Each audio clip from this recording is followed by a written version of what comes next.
Former tennis player and television presenter Sue Barker has opened up about her failed relationship with pop star Sir Cliff Richard.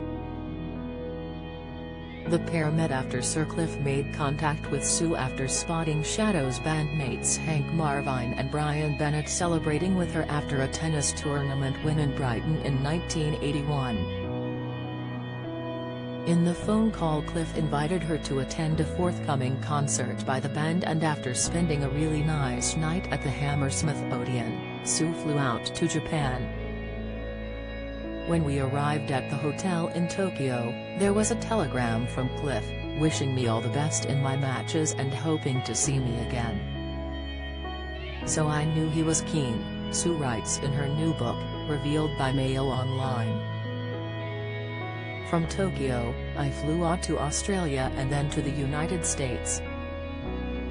Cliff and I had a few chats on the phone, mostly about tennis. Around 6 months later, Cliff called again to arrange their second meeting, at an exhibition match Sue was due to play in Denmark.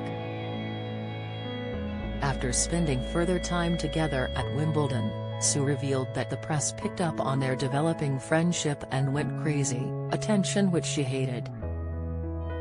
However, former A Question of Sport host Sue continued, "I have to say being in Cliff's company was a lot of fun.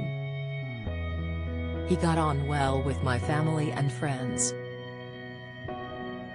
They were all impressed by his behavior with fans. He never flinched when he was approached in public, and was always happy to do a personalized autograph.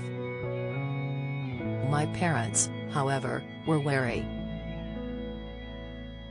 They didn't like the age difference of 16 years, I was 25, Cliff was 41, and Dad warned me it could become a problem as we got older."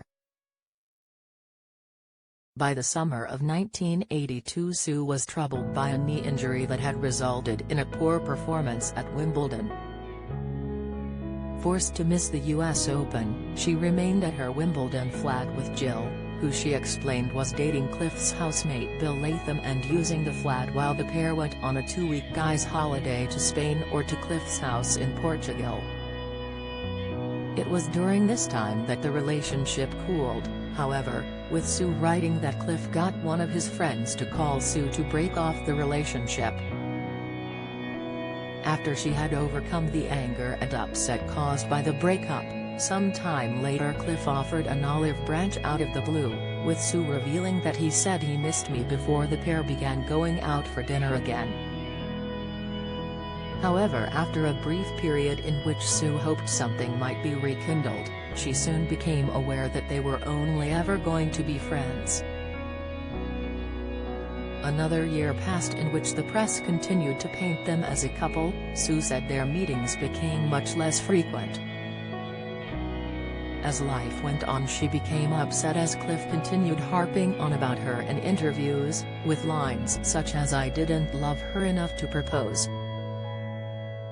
Sue was later angered a day after her marriage to husband Lance Tankard, as Cliff gave an interview outlining why I couldn't marry Sue, and over the years the summer holiday singer has continued to mention her in interviews.